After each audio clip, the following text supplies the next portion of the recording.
Coin shop dealer, we are already in a bad spot for silver.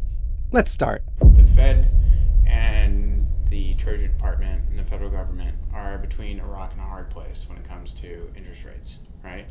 So if you raise rates on $34 trillion in debt, you risk bankrupting the Treasury, right?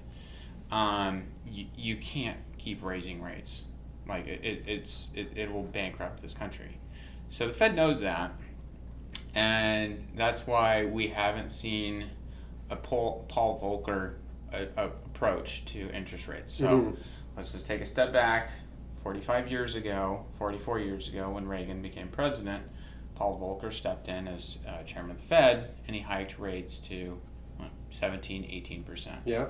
We can't afford that. We don't have.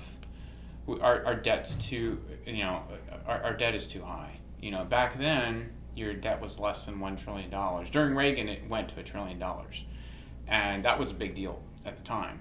But 17% on, let's say, $900 billion, adjusted for inflation, of course, wasn't going to break the bank on the U.S. Treasury.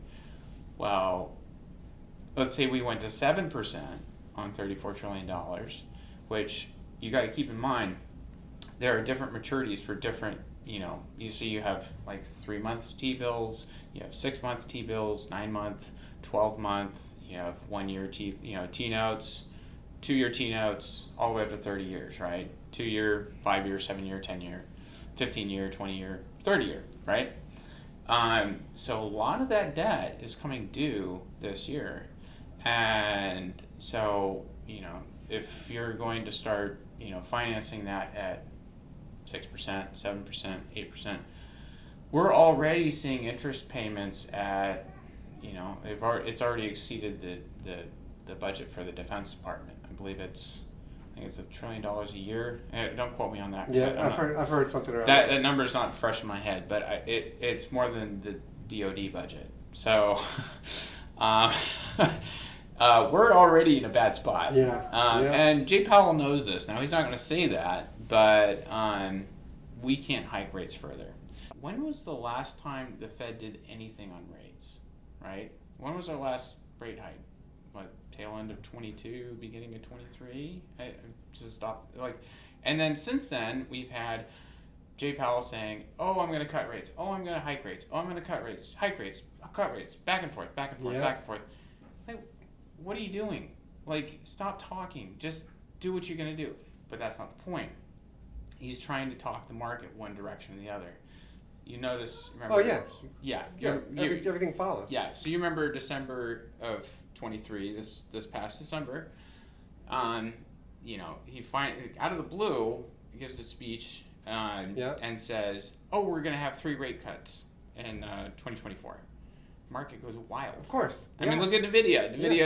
NVIDIA broke, hit a peak of 972 yesterday, and it's down $100 today.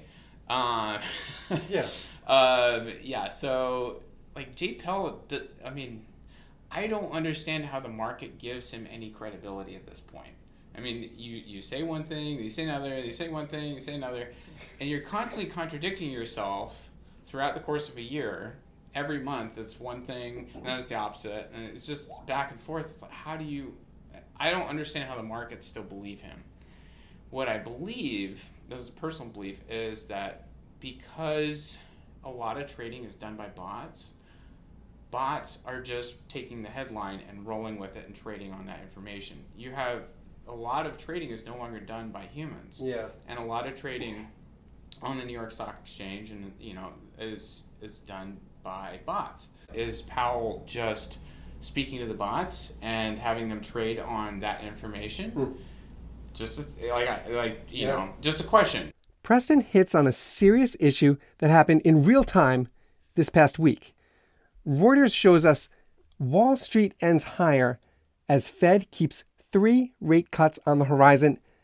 That headline should truly read, Wall Street ends higher because Fed keeps 3 rate cuts on the horizon. There's a direct correlation. What the Fed announces, Wall Street responds. And That's what Preston was saying, and we've seen this time and again. The article states, Wall Street's main stock indexes closed higher on Wednesday after the Federal Reserve eased investors' jitters by keeping borrowing costs unchanged and reinforcing expectations that rates could be cut as many as 3 times this year. The Fed's policy statement described inflation as remaining elevated, and it raised economic projections for economic growth and lowered its projection for the unemployment rate from estimates it provided in December. That's nice to hear that it's lowered. The article continues, stocks added to gains after Fed Chair Powell said in a press conference that despite recent inflation data coming in hotter than expected, the numbers haven't really changed the overall story, which is that of inflation moving down gradually on a somewhat bumpy road. Now, that quote has been passed around, the somewhat bumpy road line, which that's what's going to happen. That inflation is not going to just completely drop off a cliff. Inflation is going to go down. It's going to come up a little again. It's going to go down. It's going to go up a little again. It's just like a reverse staircase. The article continues, strategists said Wall Street was reassured by Powell's comments on inflation and the labor market and his signal that the Fed will slow the pace of its drawdown of bond holdings. Now, this is really how Wall Street works with these rate cuts, is they watch closely to what Powell says, and then they respond because it helps foster their confidence or take away their confidence in the market. But the reality is that we presently have a tight labor market. And that means that unemployment is quite low and workers have a bargaining power. That's exactly what we as normal silver stackers, everyday people that stack this silver, that's exactly what we as regular normal people want. We want to have bargaining power. And the trick is to maintain that tight labor market. That's the trick. Look, Switzerland this past week, they took the lead and they decreased their interest rates. And now they are watching closely, as the U.S. is watching Switzerland closely. They took the lead. They pulled the trigger before June. Everyone's thinking June is going to be when Western countries are going to decrease their rates. But Switzerland went ahead and did it. And the frightening part now is that Switzerland and the U.S., they need to watch closely and see if the inflation remains under control. As interest rates are cut, people feel more comfortable taking out loans. They feel more comfortable spending, hopefully spending money to keep prices in line with rising wages. It's a delicate balance. And that uncertainty, that's why I prefer to go in on silver. It's all this uncertainty that I feel is for me, why I stack silver. That's all this uncertainty that I feel is out of my control. And that's always kept me in line with silver. Even this this silver that I'm holding that has a high premium, right? This Proof Eagle, I try to take the top off only when I'm speaking keep the top on when I'm speaking because it's a proof. And really, I'm supposed to keep it in the capsule. So that's why I've always been in on silver for years and years. I could take this one out. I always have felt that like this uncertainty of what's going on above my head with higher ups and people who are in control of these things. This is just a gorgeous walking liberty. It's got to be mint state. It's really nice. It's definitely not junk silver.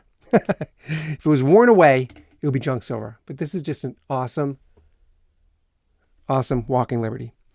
And that's why I continue. No matter what happens with people up top making their decisions, I feel like I have my wealth, a good portion of my wealth, tangible in my hands, and nobody can decide what I do with it.